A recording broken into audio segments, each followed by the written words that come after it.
l'accélération du calendrier, la juxtaposition de différents dispositifs, beaucoup d'entre vous nous avez interrogés sur le Planet Score. Donc nous avons demandé, à Synabio et l'ITAB, de faire cette présentation. On vous remercie, vraiment, d'avoir pris le temps, et répondu positivement à notre proposition. Donc, on va bien sûr vous laisser, la parole de suite, Sabine et Johanna, et je vais vous laisser vous présenter, l'ITAB aussi. On a 1 heure et demie devant nous. Ce que je vous propose, et on va enregistrer, cette séance de manière à ce que, ceux qui ne pouvaient pas se connecter aujourd'hui puissent, voir un peu le replay de cette présentation. Un autre point, en fait, on a un peu de temps pour la discussion, bien sûr, à la fois à la fin, puis à la fois en cours de présentation. N'hésitez pas à déjà poser vos questions tout au long du temps par le chat, et bien sûr, on vous donnera la parole au moment les plus opportuns. On va séparer un peu les séquences à différents moments pour que on puisse un petit peu répondre plus précisément à l'ensemble des questions. Et puis, si je peux aussi vous demander de bien couper vos micros, parce qu'on peut être un peu nombreux là, et donc, comme vous le savez, c'est toujours embêtant ces bruits de fond. Donc, merci par avance de bien vérifier que vous avez vos micros coupés. Et Johanna, je te laisse la parole en premier. Oui, bah alors moi, je vais rapidement me présenter. Donc, je Alors, suis pardon, Johanna. Johanna, ouais, vas-y. Ah, pardon, oui. Non, non, vas-y, Johanna, vas-y. Ok. Je suis Johanna Trouchot, chargée de communication au Synabio. Donc, on est le syndicat des entreprises bio, des transformateurs principalement et distributeurs également. Et on fait partie du collectif qui soutient le Planet Score. Et donc, on accompagne l'ITAB sur la partie déploiement du Planet Score. Voilà. Ce qui donne la parole immédiatement à Sabine. Bonjour à tous, oui, merci Merci. pour cette invitation. Ravie d'être avec vous aujourd'hui. Donc Sabine Bonneau, moi je suis référente du pôle durabilité transition de l'Institut technique ITAB, que je vais présenter rapidement.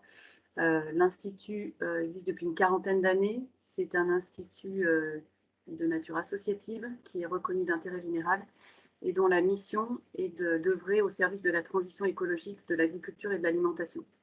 Donc on est qualifié par le ministère de l'Agriculture, aussi bien en tant qu'Institut technique agricole et Institut technique agroalimentaire. On est un institut, ça c'est assez spécifique, qui est multifilière, c'est-à-dire qu'on n'a pas d'enjeux spécifiques. On travaille aussi bien sur la vigne, les monogastriques, porc, volaille, les systèmes ruminants, laitiers ou allaitants, ou les fruits et légumes. Enfin voilà, on couvre tout ce panorama. Et également, on travaille aussi bien à l'amont qu'à l'aval, donc double qualification. Et donc, on a vraiment à cœur d'avoir une vision la plus systémique possible dans nos travaux. On est également régulièrement mandaté sur des travaux d'évaluation environnementale des aménités, notamment dans les systèmes de production. Et on vient d'ailleurs de signer un nouveau projet avec le ministère. Il y a des bruits de fond, je ne sais pas si c'est possible de couper les micros, avec le ministère de la Transition écologique pour mettre à jour le rapport externalité des systèmes agricoles.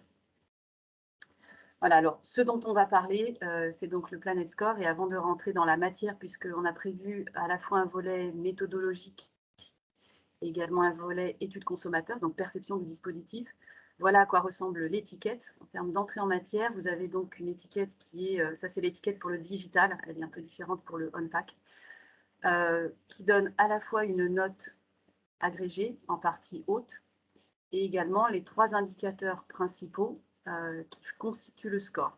Donc pesticides, biodiversité, climat, qui eux-mêmes sont positionnés sur une jauge. Ce sont des jauges colorielles de manière à être bon, d'abord avec le cadre de l'expérimentation qui demandait clairement à ce qu'on se cale sur les aspects de science colorielle du Nutri-Score. Et puis ça permet d'être également très visuel, très explicite pour le consommateur de manière très rapide.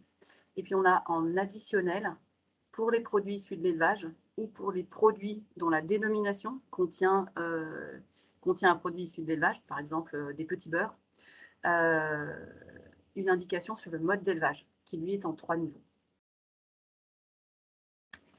Donc vous avez là ce que je viens de vous présenter à gauche, la version digitale.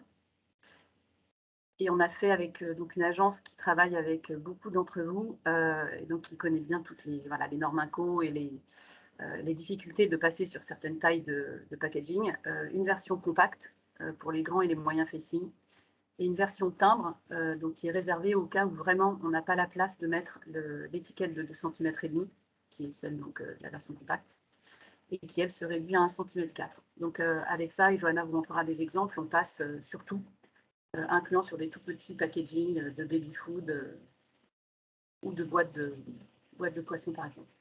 Voilà. Donc sur la partie Planet Score, ça a vraiment été un travail collaboratif. Là, moi, je suis aujourd'hui seule pour vous faire cette présentation, mais vous allez voir que c'est un collectif qui est vraiment très large. On a travaillé à la fois sur le volet méthodologique pour faire le constat des carences de l'ACV, qui sont des constats assez partagés dans la communauté scientifique, des propositions d'amélioration de l'ACV, et ensuite des propositions de compléments, puisque c'était la commande de l'État, quels sont de toute façon les indicateurs complémentaires dont on a besoin pour retranscrire les réalités. Et puis les méthodes d'agrégation et de calcul de score final. Sur la partie volet consommateur, on a eu d'abord une partie sciences comportementales avec BVA. BVA nous a accompagnés pour gagner du temps, on va dire, sur l'aspect science du dispositif, choix des termes, choix des codes coloriels, etc., puisqu'ils ont contribué largement à l'élaboration du Nutri-Score pour l'État. Donc on a vraiment bénéficié de leurs apports à ce moment-là. Et puis ensuite, on est passé sur les études qualitatives en magasin et quantitatives. Pour les études qualitatives que je vais évoquer tout à l'heure, on a eu la chance d'être contacté à la fois par Lidl et Biocoop au démarrage de l'expérimentation, et qui nous ont ouvert leur magasin et qui nous ont permis sur 8 journées de tester le Planet Score en rayon, donc en linéaire, sur toute une diversité de produits, et avec à la fois des bons et des mauvais scores, en score agrégé certains jours et en score composite détaillé d'autres jours. Donc on a pu en tirer des enseignements très précieux que je vais vous montrer avant de rentrer en phase quantitative sur des sondages représentatifs. Donc là, en clair, on a déposé une preuve de concept en juillet dans le cadre de l'expérimentation. On a consolidé les éléments cet été et lancé le déploiement test à l'automne. Donc au-delà des personnes qui ont été mobilisées donc, au sein des 3 structures, alors là, je vois qu'il y a une diapo qui a été enlevée, je vais quand même en parler. Donc l'équipe cœur de départ qui a fait beaucoup d'avancées méthodologiques, donc c'est l'ITAB, mais également Sayari. Sayari est un bureau d'études qui est dirigé par Anne-Claire Asselin et qui a contribué, ils étaient 3 bureaux d'études, à construire la base Agribalis 3.0 qui a été livrée à l'État en septembre 2020. Et Anne-Claire Asselin est par ailleurs experte auprès de la Commission européenne sur les enjeux ACV biodiversité, ACV toxicité. Et on a également dans l'équipe à l'ITAB une personne qui est également experte dans ces groupes de travail au niveau de la Commission européenne. Et Anne-Claire Asselin est également experte auprès des Nations Unies sur ce même sujet. Et on est également accompagné par Hélène Lepetit de Vericulture, qui était sur toute la partie études consommateurs et qui a une très grande expérience de ce domaine. On a quand même bénéficié évidemment d'appuis supplémentaires de la part de scientifiques qui sont venus nous donner leurs éclairages sur des domaines spécifiques. Par exemple, Christian Boxtaller sur l'enjeu biodiversité, Denis Léron sur les enjeux tox, ou l'IDRI sur les enjeux méthane, par exemple. Et puis beaucoup de membres de la société civile, donc de structures telles que UFC Co-Choisir, des ONG de protection de l'environnement et du bien-être animal se sont également jointes à la démarche. On a eu beaucoup de réunions dans le cours du travail là, qui s'est déployé depuis le début de l'année 2020 et on continue à avoir des points d'échange réguliers de manière à être sûr qu'on reste complètement en prise avec les attentes sociétales. C'est vraiment le grand enjeu du Planet Score, c'est cette connexion avec aujourd'hui les attentes des consommateurs, puisqu'on est bien sur un dispositif pour les citoyens et les consommateurs d'information sur l'impact environnemental. Et deuxième chose, donc notre grande attention est que le dispositif soit et reste un dispositif anti-greenwashing. Donc on a eu au-delà de ça des acteurs économiques, alors j'ai évoqué Lidl et Biocoop par exemple, mais ils sont maintenant très nombreux, qui sont mobilisés aujourd'hui dans des démarches de progrès et qui nous ont également contactés. Alors je le dis vraiment en toute humilité, mais on n'a jamais contacté une seule entreprise. Toutes les entreprises nous ont contactés là, depuis 1 an. Donc notamment des groupements de producteurs, des entreprises de l'agroalimentaire, et certains d'entre vous sont sûrement aujourd'hui dans ce webinaire, et des enseignes. L'état des lieux aujourd'hui, donc un certain nombre d'enseignes en France sont en train de faire tester. Alors certaines ont déjà reçu leur score, d'autres commencent la démarche de collecte, mais donc sont dans une démarche de faire évaluer leurs produits, notamment en MDD. Sur Lidl, que je vois là en haut à gauche, on travaille avec Lidl France, bien sûr, mais également Lidl Group en Allemagne, qui vient de signer également pour faire tester ses produits. Et on a mis en semi-transparent Eroski en bas à droite, puisque Eroski vient de nous contacter. Donc je ne peux pas préjuger de l'issue de ce rendez-vous, mais en tous les cas, voilà, il est possible qu'on commence à scorer non seulement en Allemagne, mais également dans d'autres pays européens assez rapidement. Voilà, donc là, je n'ai mis que ceux avec qui on a déjà des contacts et engagé les démarches. Sur les entreprises, vous voyez là pour l'instant les entreprises qui sont en phase de scoring. Donc pour tester, évaluer ce que ça donne sur leurs produits. On commence à avoir des demandes là aussi à l'international. Alors je n'ai mis que en bas à droite la première entreprise allemande qui vient de signer. Mais clairement, là, on nous demande déjà des évaluations et des étiquettes en anglais et en allemand.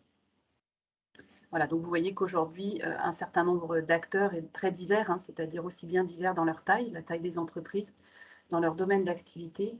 Vraiment, un grand nombre d'entreprises sont engagées dans le scoring. Le contexte réglementaire, donc là, sûrement la plupart d'entre vous sont déjà à bord là-dessus, mais ces dispositifs sont élaborés dans le cadre d'un appel à projet qui a été lancé par l'État, qui lui-même s'inscrit dans un contexte législatif. D'abord la loi AGEC, donc économie circulaire, qui a été publiée en février 2020 et qui prévoyait à l'époque un affichage environnemental sur les produits alimentaires basé sur l'analyse de cycle de vie, pas exclusivement, mais en tous les cas mobilisant ces éléments-là. Donc affichage volontaire, notamment sur les produits agroalimentaires. Et cette loi a été précisée et son article 15 a été remplacé par l'article 2 de la loi Résilience Climat de juillet 2021, qui prévoit que ce dispositif devient obligatoire, notamment enfin, sur la totalité des secteurs, mais avec aujourd'hui une primauté dans le calendrier au secteur agroalimentaire et au secteur textile. Et un système coercitif d'amende est déjà prévu. Donc sur la partie coercitive, on va dire, ce que nous dit l'État, enfin ce qui a été dit en comité des partenaires, dont l'ANIA fait partie, c'est qu'il y avait bien une volonté que ce soit accessible on-pack pour que la totalité des consommateurs puissent accéder à cette information, quel que soit leur niveau, par exemple, de digitalisation. Donc ça, c'est un point qui fera probablement lieu de débat et de discussion cette année, parce que ça rend les choses potentiellement assez complexes. Et ça pose tout un tas de sujets, notamment sur l'obsolescence des étiquettes. Deuxième point, le système coercitif est prévu aussi bien sur le non-affichage on-pack que sur le non-affichage dans les publicités visuelles.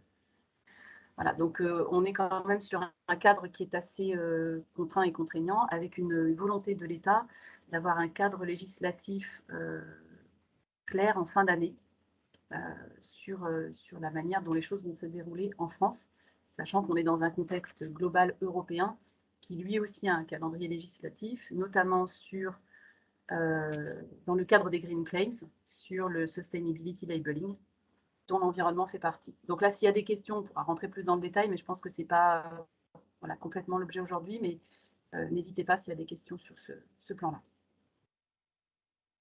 Alors, les objectifs de l'affichage environnemental sur les produits alimentaires, c'est de faire évoluer les pratiques des acteurs de l'agroalimentaire dans le sens de la transition écologique. Donc, en appuyant évidemment sur le levier des actes d'achat, de la même manière que ce qui se passe sur le Nutri-Score, c'est-à-dire de faire évoluer les ventes plutôt vers le vert et de diminuer les ventes des produits qui sont en rouge. Donc ça veut dire que ça va entraîner, comme pour le Nutri-Score, des reformulations et de l'éco-conception. Donc ça, c'est un élément que dans la conception du Planet Score, on a vraiment gardé en tête dès le départ, qui est que oui, on fait aujourd'hui un dispositif d'affichage consommateur, mais en arrière-plan, c'est aussi un outil forcément d'éco-conception, c'est-à-dire ça doit pouvoir donner lieu à l'identification de leviers concrets pour les entreprises d'amélioration de la note rendue aux consommateurs. on a sorti un communiqué de presse hier après-midi qui donne la première illustration d'une entreprise qui a fait scorer toute sa gamme d'ultra frais et avec qui on a pu identifier dans la restitution des leviers très concrets avec une simulation de l'amélioration de score que cela pouvait provoquer. Un point important, c'est que quand on parle d'éco-conception, il faut voir sur quoi vont se focaliser les efforts. L'essentiel des impacts tels qu'ils sont renseignés dans la base de données ADEME, donc la base de l'État, qui est la base d'analyse de cycle de vie qui sert de socle au futur affichage environnemental, même si cette base de données n'est pas le seul élément, bien sûr, puisqu'il y a des référentiels complémentaires pour constituer le calcul de l'affichage. Il faut quand même être conscient que l'amont agricole, c'est-à-dire ce qui se passe sur les fermes, représente en moyenne 84% des impacts environnementaux des produits alimentaires prêts à consommer, c'est-à-dire rendus aux consommateurs.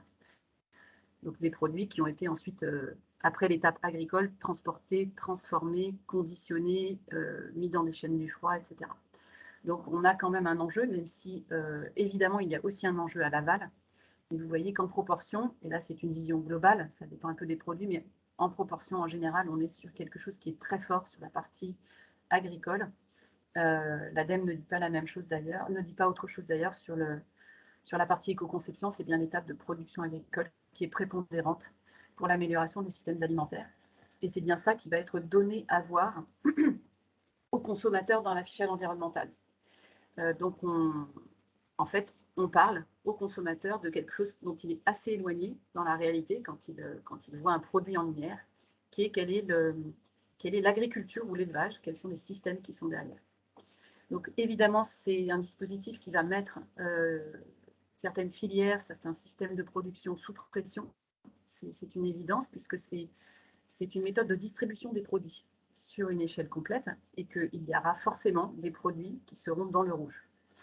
L'enjeu pour le Planet Score, c'est que quelles que soient les catégories, il y ait des démarches de progrès possibles et que à la fois les démarches vertueuses, mais également les démarches de progrès, parce que là, en travaillant avec beaucoup d'entreprises, à la fois des enseignes et des fabricants, on a vraiment une vision aujourd'hui très large de beaucoup de démarches de progrès très intéressantes qui sont engagées par les acteurs.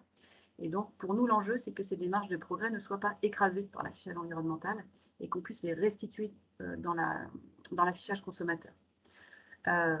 Donc là-dessus, c'est un point pour nous de vigilance extrêmement important et vous le verrez, on a développé quelque chose qui permet.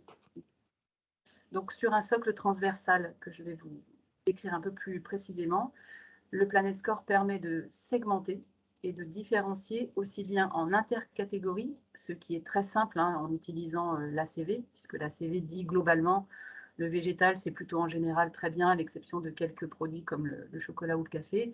Et les produits animaux sont très très mauvais. Et puis en intermédiaire, on a des produits comme l'œuf par exemple. Donc par contre, nous on peut distinguer en intra-catégories, ce qui est vraiment tout l'enjeu, mais en restant sur un socle transversal. Donc les deux enjeux essentiels que je viens d'évoquer rapidement, c'est à la fois la végétalisation de l'alimentation, qui est donc, on va dire, une vision qui est sous-tendue dans la totalité des métriques qui vont être mobilisées pour l'affichage, puisque quoi qu'il arrive, la CV discrimine très fortement entre le végétal et l'animal. Et les scénarios sur lesquels aussi bien le Planet Score que par exemple l'EcoScore ou la CV sont fondés sont des scénarios dans lesquels il y a une nette diminution de la partie protéines animales dans l'alimentation pour des questions de durabilité globale du système alimentaire. Globalement, on est sur des réductions d'environ 50%. Alors attention, ça ne veut pas dire végétarien.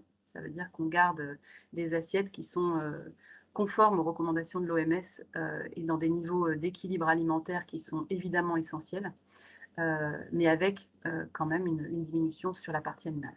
Et puis un enjeu sur l'évolution des systèmes de production. Et c'est là que ça devient beaucoup plus compliqué d'arriver à mettre en lumière dans ce dispositif les démarches vertueuses.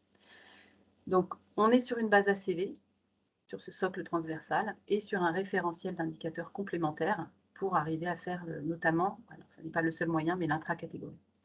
Quand même une question qui a été posée dans le cadre de l'expérimentation, notamment dans un rapport qui est celui de l'IDRI, qui a été publié en fin d'année, en novembre, qui est un rapport indépendant, qui faisait partie des pièces très attendues de l'expérimentation et qui a été présenté dans un webinaire de novembre introduit par l'ADEME, dont, pour ceux qui ne l'ont pas vu, dont le lien pourra vous être envoyé, et qui pose la question de la boussole, c'est-à-dire l'affichage environnemental est un dispositif d'orientation des actes d'achat via l'information consommateur, mais quel est le cap? C'est-à-dire que contrairement au Nutri-Score, où on a un PNNS qui donne le cap en France et qui permet d'orienter la méthode de calcul du Nutri-Score sur moins gras, moins sucré, moins salé, on n'a pas aujourd'hui de plan national de la transition écologique de l'alimentation. Donc ça pose quand même cette question du cap.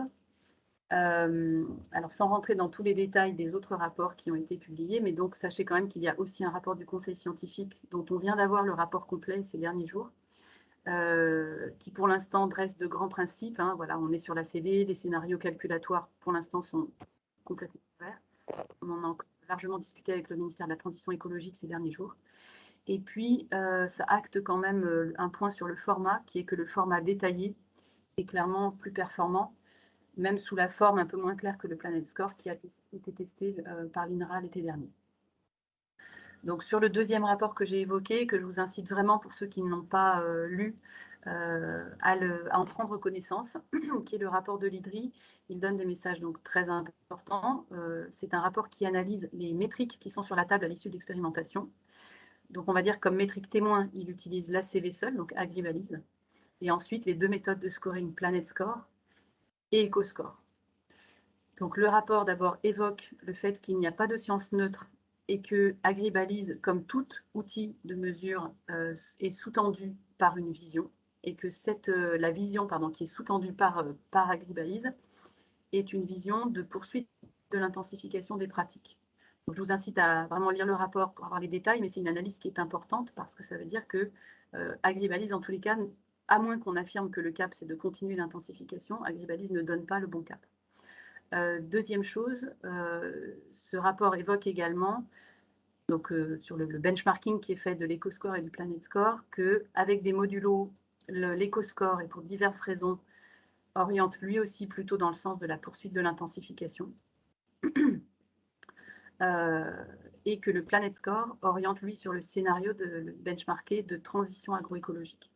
Donc c'est un rapport qu'on a découvert d'ailleurs en même temps que l'EcoScore, un peu en amont de la publication, et qui nous a énormément éclairé sur la pertinence du dispositif qu'on a conçu. Deuxième chose qu'évoque ce rapport, c'est le deuxième message clé, c'est que la CV est inadaptée à certaines échelles et à certains sujets, et que notamment le fait que par construction, cet outil ne puisse pas échapper à une approche qui est une approche produit, ne permet pas d'aller sur les enjeux système. Or, quand on raisonne sur l'agroalimentaire, que ce soit sur l'agriculture ou sur les questions d'aval, on est vraiment sur des enjeux de rebouclage de grands cycles, géophysiques notamment. On est sur des enjeux de limites planétaires que je vais évoquer tout à l'heure, et on ne peut pas rester à l'échelle du produit si on veut donner une information pertinente et réelle, juste, aux consommateurs sur les enjeux. Donc, il faut échapper à cette échelle produit via les indicateurs complémentaires.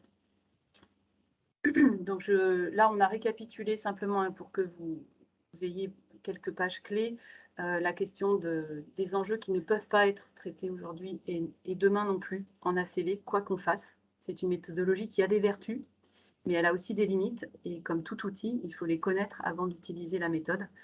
Ça ne reboucle pas avec les limites planétaires, ça ne reboucle pas avec les grands cycles géophysiques, ça ne permet pas de prendre en charge les enjeux liés au territoire, donc notamment tout ce qui est carrying capacity, capacité de charge, tous les effets non linéaires qui sont très importants ne peuvent pas être pris en charge, et tous les risques environnementaux induits par les effets non linéaires ou les effets en cascade qui sont très importants, notamment dans les enjeux biodiversité, donc tous les risques qui sont liés notamment à la concentration des systèmes. Donc, la science n'est pas neutre, que ce soit l'ACV, le Planet Score, l'EcoScore, le PEF de la Commission européenne. Chaque outil aura forcément une vision sous-tendue. Donc, elle est assumée, hein, bien sûr, en transparence. D'ailleurs, l'ADEME ne dit pas autre chose. Hein, l'ACV ne permet pas de couvrir toutes les dimensions et toute la complexité des systèmes alimentaires. Là, on vous a récapitulé, je ne vais pas rentrer dans tout le détail, mais l'état des lieux justement de cette incomplétude ou de cette incapacité de l'ACV à prendre en charge un certain de sujets qui sont absolument clés sur la partie environnementale pour l'agroalimentaire. Et également le fait que ça n'est pas un outil qui peut donner une information au consommateur en tant que tel. Alors ça, ce sont des publications d'instituts techniques, les instituts techniques agroalimentaires qui refont le point sur l'approche produit, ça c'était en 2020, qui évoquent que certains enjeux essentiels de l'agriculture durable ne peuvent pas être intégrés correctement, notamment pesticides, antibiotiques, et le fait que ça favorise les systèmes d'agriculture intensive, par construction là aussi.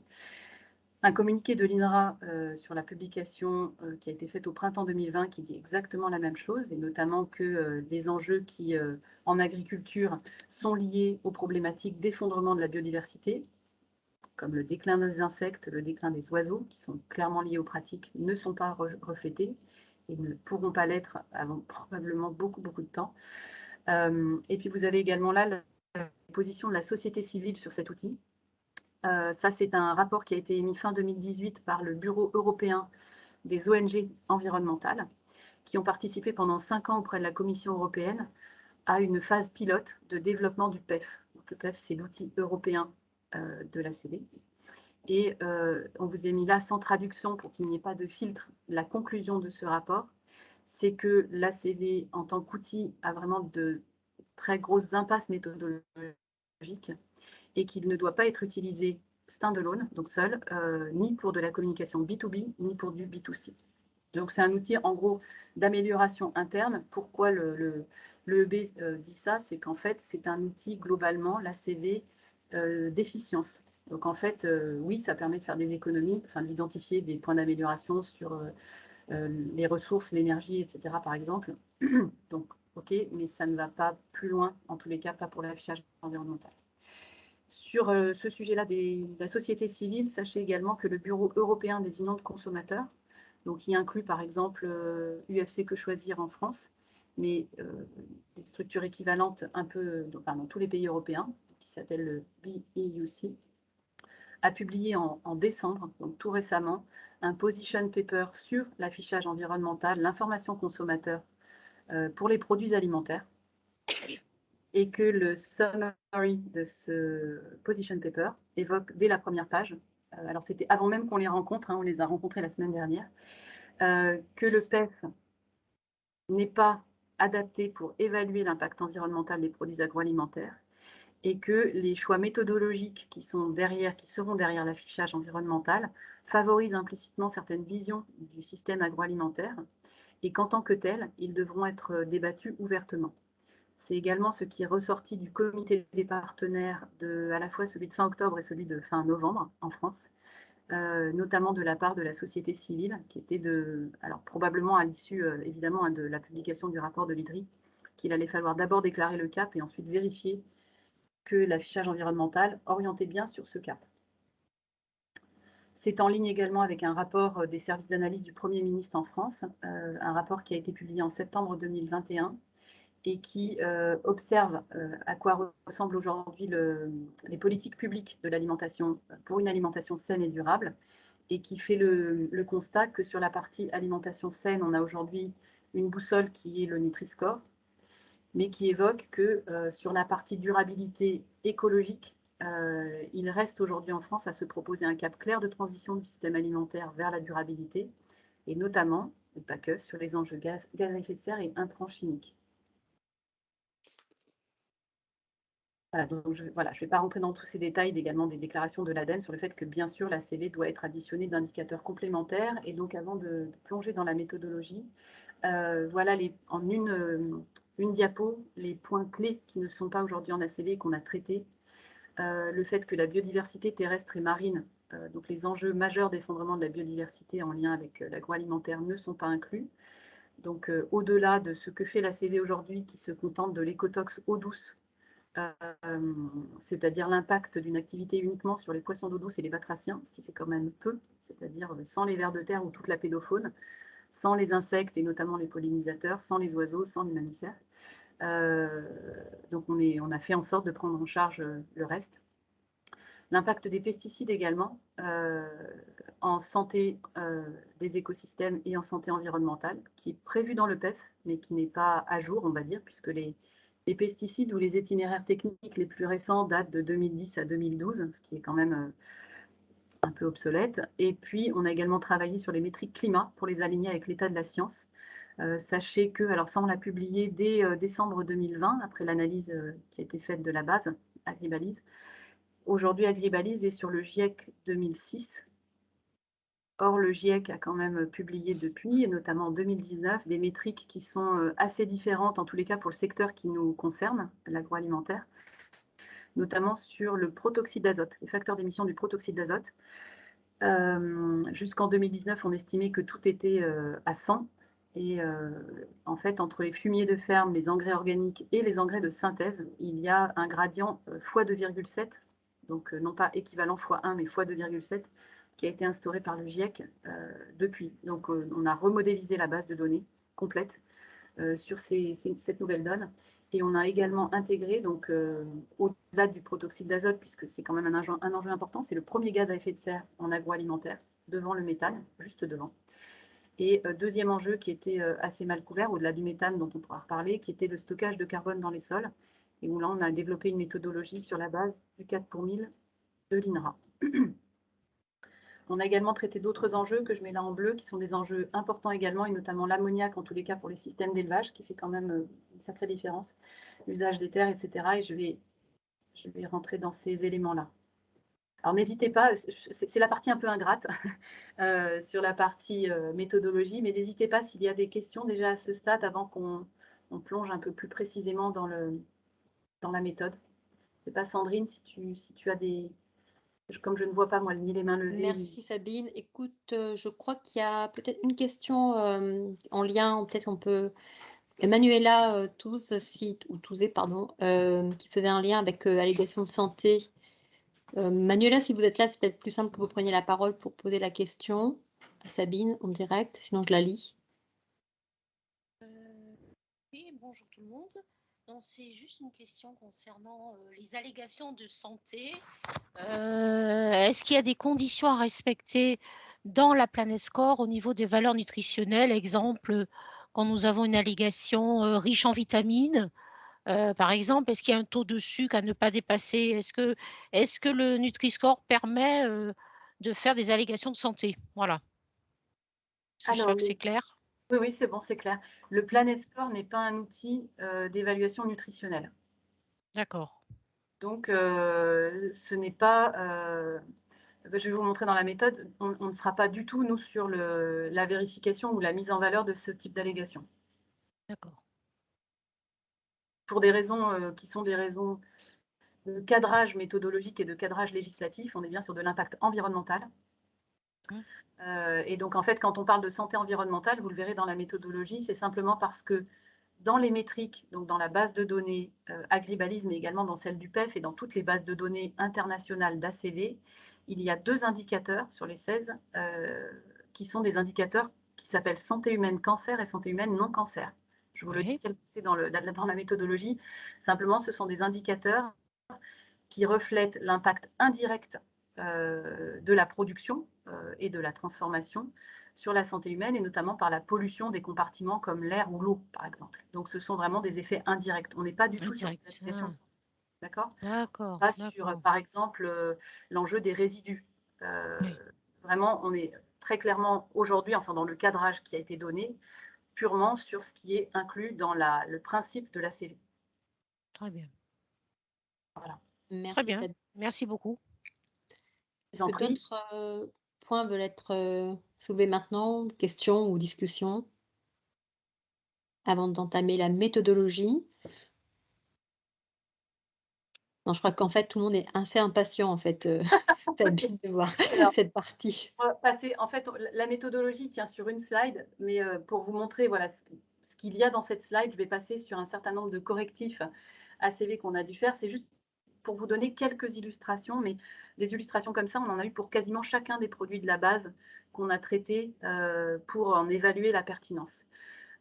Cet exemple-là, alors les slides, c'est ce que je mettais juste avant, hein, les slides que je vais vous présenter là, je vous demande de ne pas en faire de copie d'écran, puisque l'ITAB a 5 publications qui sont en cours avec différents partenaires scientifiques sur ces enjeux-là, et que nous ne pouvons pas publier dans des journaux à comité de lecture. si ces slides ou si ces graphes sont déjà dans la nature. Donc, nous vous transmettrons bien sûr le diaporama après la présentation, en dehors des quelques slides qui sont là. Mais bien sûr, derrière, on a la méthodo qui, elle, est transparente, publique et qui pourra vous être transmise. Mais pas les diapos sur les avancées méthodologiques qui sont en cours de publication. Donc simplement c'est juste un exemple hein, sur le soja qu'on a regardé d'assez près puisque c'est un enjeu évidemment très important à l'échelle planétaire sur la durabilité, notamment sur les enjeux déforestation et les enjeux donc, climat et biodiversité.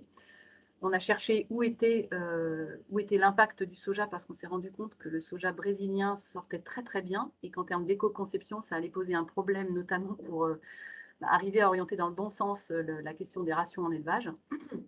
Et donc là, c'est juste pour vous donner une illustration. Vous voyez en bas, c'est-à-dire dans les impacts les plus faibles, les sojas brésiliens en impact climatique. Et en haut, les sojas français ou même les autres sojas à l'international, ce qui pose quand même un problème assez important qu'on a évidemment discuté avec l'INRA, qui va donner lieu à des corrections, mais bien sûr, on a déjà fait ces corrections dans la base Planet Score. Elles ne sont pas encore en acte dans Agribalis.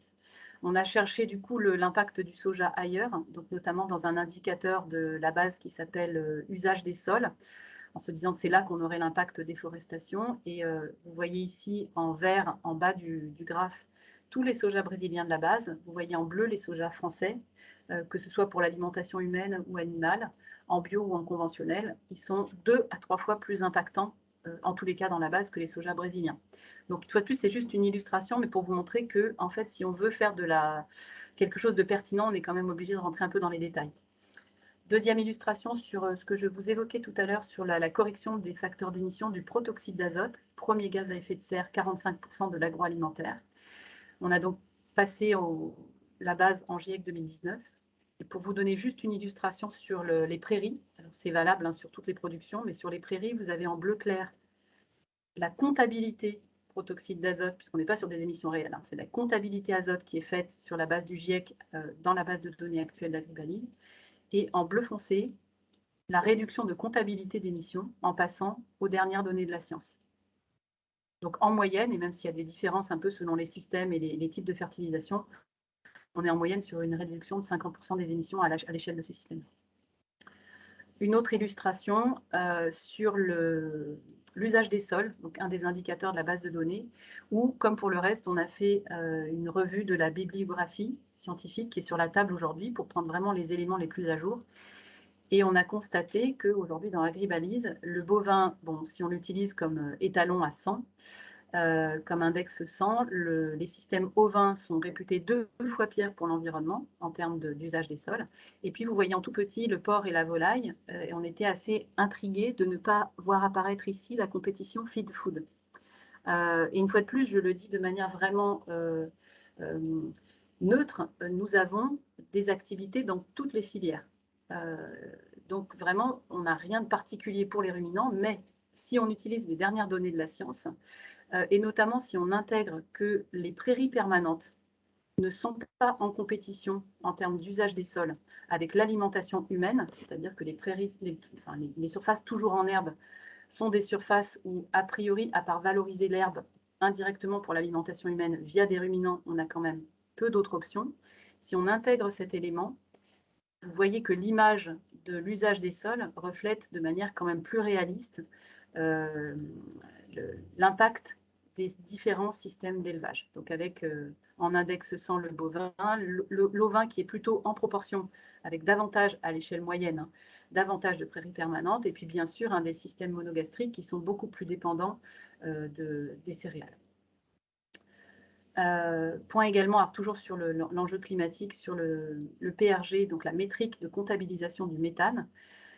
Aujourd'hui, il y a 2 méthodes qui n'ont pas donné lieu à un choix de la part du GIEC, un PRG à 100 ans et un PRG qui s'appelle PRG étoile, sur lequel l'Université d'Oxford a publié il y a 2 ans et qui donne des éléments très intéressants pour montrer que sur le méthane biogénique, donc le méthane qui nous intéresse, le PRG étoile est beaucoup plus pertinent parce qu'il permet de rendre compte de la durée de vie très courte du gaz méthane. Autant le protoxyde d'azote est un gaz à effet cumulatif très important, 300 ans, le CO2 au-delà de 100 ans, mais le méthane, on est sur une échelle de vie de 12 ans. Ça ne veut pas dire que le méthane n'a pas un pouvoir radiatif très important. On est sur un pouvoir radiatif qui est au-delà de x30, donc il y a un effet flash. Par contre, c'est un effet de courte durée. Donc ça, c'est inclus dans le PRG étoile. Comme il n'y a pas aujourd'hui de choix du GIEC entre ces deux métriques, nous avons fait des simulations et on a découvert a posteriori dans le rapport de l'IDRI que c'était ce qu'il fallait faire, donc de simuler ce que donnait en analyse de sensibilité l'usage de l'un ou de l'autre. La base de données Planet Score permet de passer de l'un à l'autre à volonté en 1 minute. Mais en attendant que le GIEC tranche, nous utilisons aujourd'hui une moyenne pondérée entre le PRG 100 et le PRG étoile. Pour ceux que ça intéresse, l'IDRI a fait un webinaire à notre demande en juillet sur notamment cet enjeu-là, mais pas que, également sur l'enjeu biodiversité. Et là, ce sont des slides qui viennent de ce webinaire. On pourra également donner le lien qui montre qu'il y a vraiment un effet cumulatif très faible sur des cheptels qui sont soit constants, soit diminuants, ce qui est la tendance aujourd'hui en Europe. Une fois de plus, ça ne veut pas dire qu'il n'y a pas un enjeu méthane sur les ruminants à l'échelle internationale au-delà de l'Europe, mais dans ces cas-là, c'est des choses qu'il faut, puisque là, c'est des cheptels plutôt croissants, c'est des choses qu'il faut matérialiser sur des produits qui ne sont pas des produits européens, qui, eux, ne sont pas dans cette dynamique de croissance du tout. Et là, on vous a mis la partie du rapport de l'IDRI qui fait le point sur le GIEC et sur le fait, notamment la footnote 39, que le GIEC n'a pas tranché. Et donc là, vous avez des éléments factuels sur ce point. Dernier point de méthode avant de rentrer dans la méthode complète. Sachez que quand on a analysé l'impact, non pas par les indicateurs midpoint, mais par les flux dans Agribalise, on a constaté que ce qui était l'enjeu le plus fort en système d'élevage, et quels que soient les systèmes d'élevage, de l'œuf, de la volaille, du porc ou des ruminants, laitiers ou allaitants, c'était en fait pas le méthane. Le méthane est derrière, et là c'est vraiment tel que ça sort d'Agribalise, sans aucune correction. Le protoxyde d'azote non plus, l'usage des terres non plus. En fait, c'est ce que vous voyez en rouge, ce sont les émissions d'ammoniac. Et selon les systèmes d'élevage, en moyenne, on est quand même entre 40 et 50% de l'impact global, donc des notes globales de l'élevage, qui sont uniquement les émissions d'ammoniac. Et là, c'est pareil, en faisant la revue de la biblio, on constate que, ma foi, c'est quand même assez différent selon les systèmes, et que des systèmes herbagés, alors selon les publis, ça varie un peu, mais quand on est sur prairie, sur des réductions de 70 à 90% des émissions d'ammoniac. Alors, je parle bien de prairie, je ne parle pas de terre battue dans des filottes. Ce n'est pas le fait d'être en extérieur, c'est le fait d'être vraiment sur un sol vivant. Donc, on n'a pas tranché si c'était 70 ou 90%, mais en tous les cas, on a fait une valeur moyenne de 80% sur le prorata du temps passé sur prairie pour les systèmes d'élevage. Voilà, donc en synthèse, Agribalise présente quand même, et là je vous ai montré essentiellement de la partie amont, mais on a constaté la même chose, et beaucoup d'expérimentateurs, dont certains sont probablement là aujourd'hui, ont constaté également qu'à l'aval, et notamment sur les recettes, il y avait pas mal d'anomalies.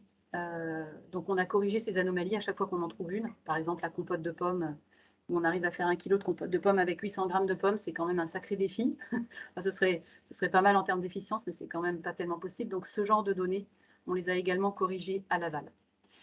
Et on est en train de se poser beaucoup de questions sur l'enjeu pêche, mais voilà, je ne vais pas rentrer dans les détails aujourd'hui.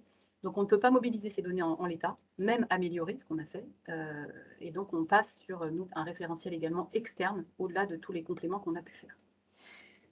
Donc pour la méthodologie détaillée, sachant que notre objectif, c'était vraiment de reboucler avec les limites planétaires, donc le cadran que vous voyez à gauche, qui est un cadran très important pour l'agroalimentaire, parce que vous voyez donc ce cadre scientifique international qui est très important pour la durabilité des systèmes, et où vous voyez à la fois là où la durabilité est complètement transgressée, c'est-à-dire qu'on a franchi largement les limites planétaires, on commence à franchir quand on est dans le orange.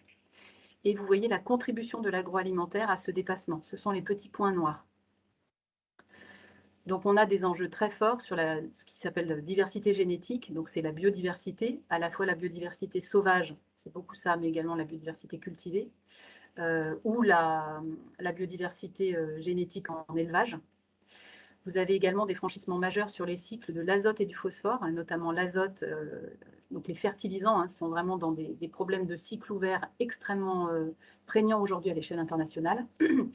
Et vous avez, alors ça apparaissait en point d'interrogation jusqu'à la semaine dernière, c'est-à-dire que la limite planétaire de ce qui s'appelle ici Novel Entities vient d'être renseignée par une publication assez importante qui vient de sortir sur les produits chimiques et qui évoque à la fois les pollutions plastiques notamment, les pollutions chimiques plus globalement, et les pollutions pesticides. Alors je peux vous annoncer aujourd'hui que malheureusement sur ce radar, on le savait déjà, mais ça n'avait pas été quantifié, il n'y avait pas d'approche.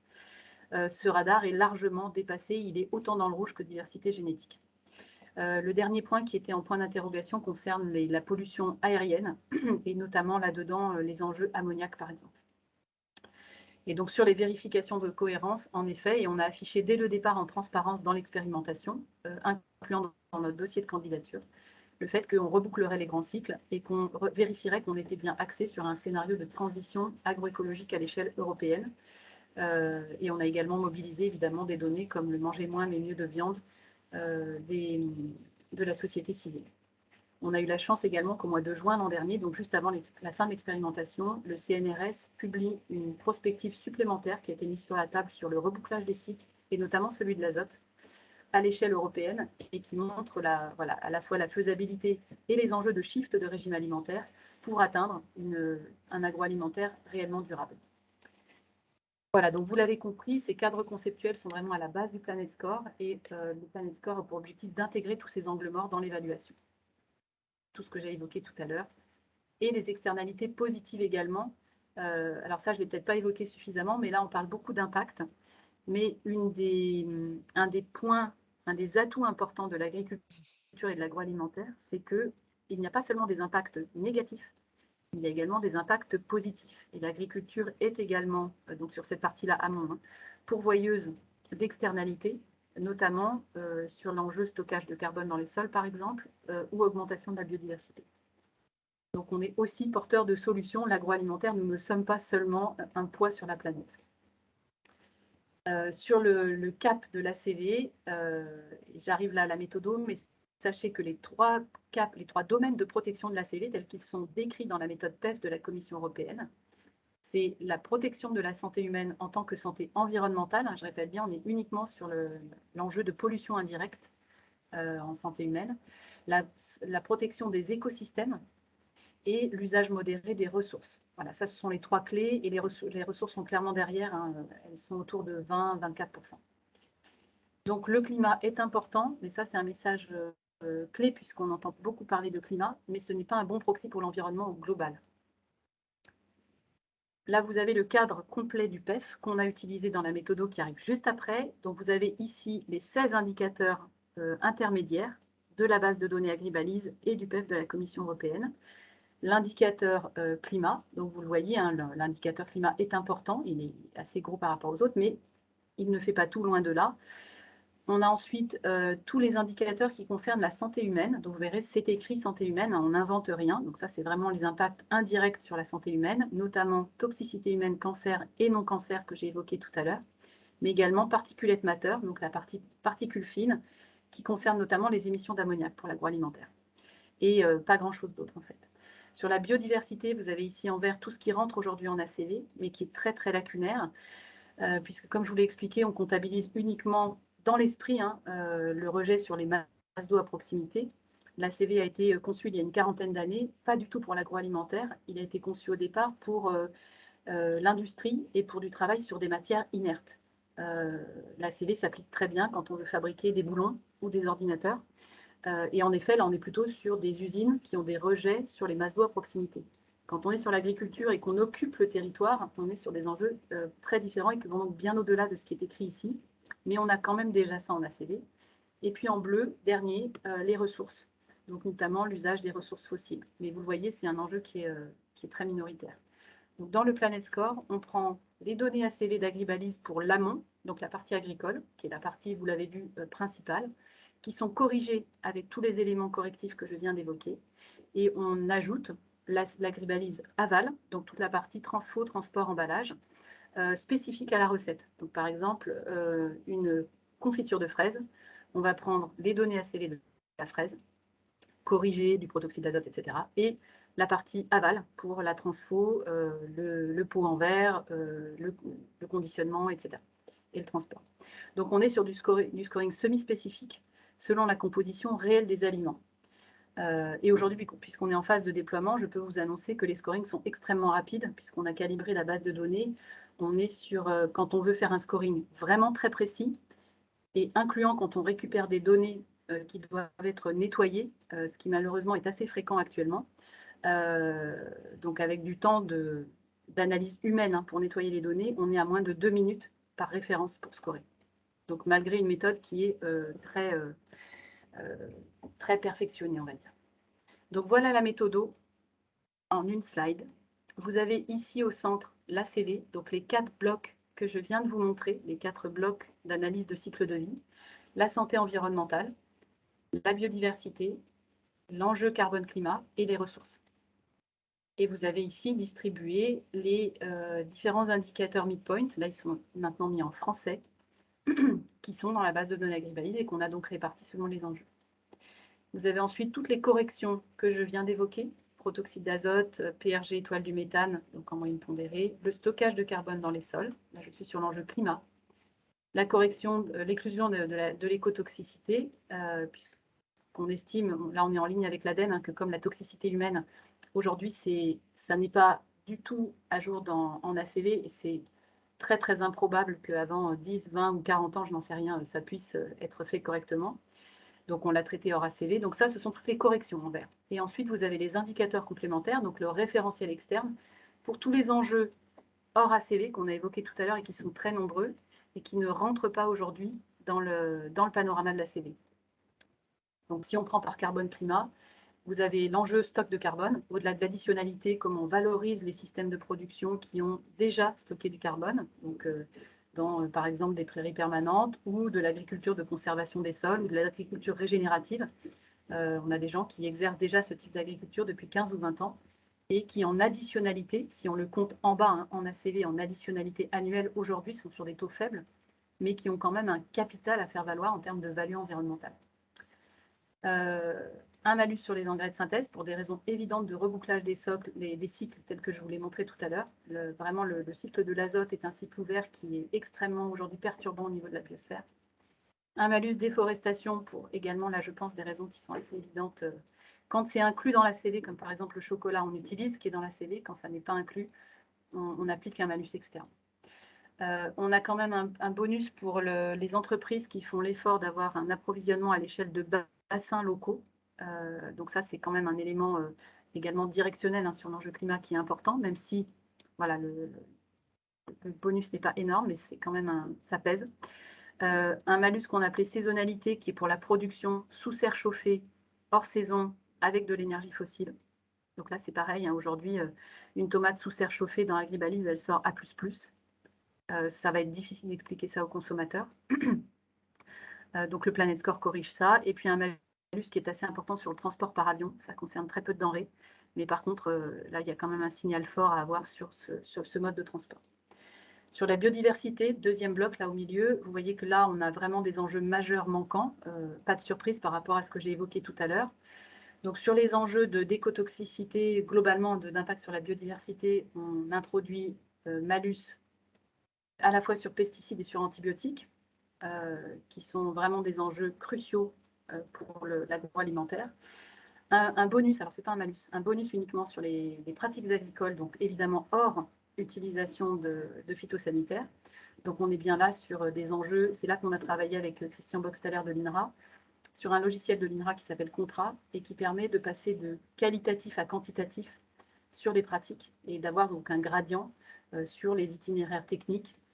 Par exemple, la diversification des assolements, par exemple, l'aménagement des parcelles, par exemple, l'utilisation de trajectoires différentes en fertilisant. On a ensuite le malus déforestation qui, sans surprise, impacte aussi la biodiversité et pas seulement l'enjeu climat.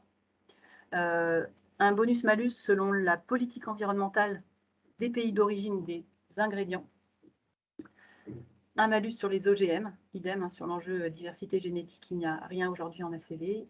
Un malus sur l'irrigation en système contraint, on appelait ça étiage pour faire court, en gros un malus irrigation estivale, et un bonus-malus qui est de faible amplitude, 4 points seulement, sur l'emballage et le vrac, de manière à quand même pouvoir restituer au moins un enjeu qui est qu'en ACV aujourd'hui, le meilleur emballage, c'est le plastique.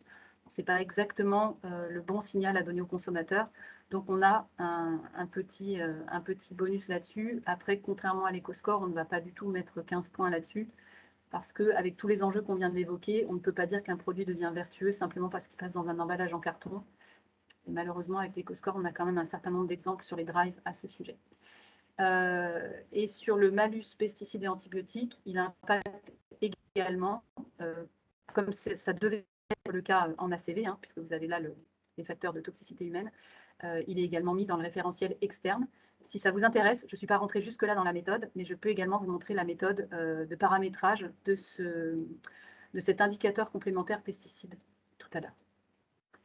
En termes de comparaison récapitulative, c'est sur la base d'un schéma qui a été élaboré par l'IDRI dans son rapport de novembre, qu'on a mis à jour. Excuse-moi, peut-être, comme je vois que Marina Sandolera a levé la main depuis un petit moment, peut-être sur la méthode. Peut-être je vous laisse la parole.